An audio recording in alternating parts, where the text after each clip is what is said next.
Bonjour à tous, très heureux de vous retrouver pour cette édition du 13h. Voici les titres. Succès des cosmétiques de jardin. Vous êtes de plus en plus nombreux à choisir des crèmes et des soins fabriqués à base de fruits ou de plantes.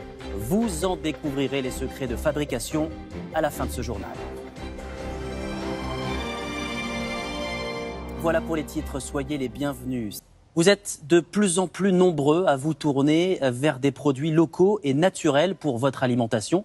Cette tendance se confirme aussi pour les produits cosmétiques.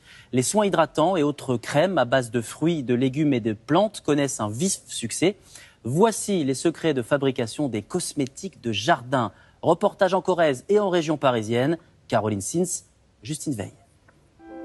Camomille, lavande, romarin, concombre, des fleurs, des plantes et même des légumes qui se transforment en crème, lotion ou masque. De petites marques de cosmétiques puisent dans les richesses du jardin et ça plaît. Je sais que ça nous fera du bien à la peau et qu'il n'y aura pas de mauvaises choses à l'intérieur. C'est très important de mettre sur ma peau des produits naturels dont je peux connaître l'origine. Des produits cultivés selon la tradition, dans le potager du roi Louis XIV à Versailles. Comme au XVIIe siècle, les plantes y poussent sans engrais chimiques. L'air embaume. Comment se passe la récolte? Bien, abondant. C'est le jour de cueillette du romarin. Qu'est-ce qu'ils sont bons. Romarin, c'est un très très bon antiseptique et antioxydant. Il était aussi beaucoup utilisé dans les médicaments en termes d'antiseptique, donc sur la peau, il est purifiant. Des qualités idéales pour une crème.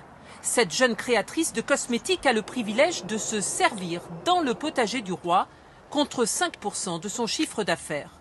Créée il y a 3 ans, sa marque a remis au goût du jour d'anciennes recettes.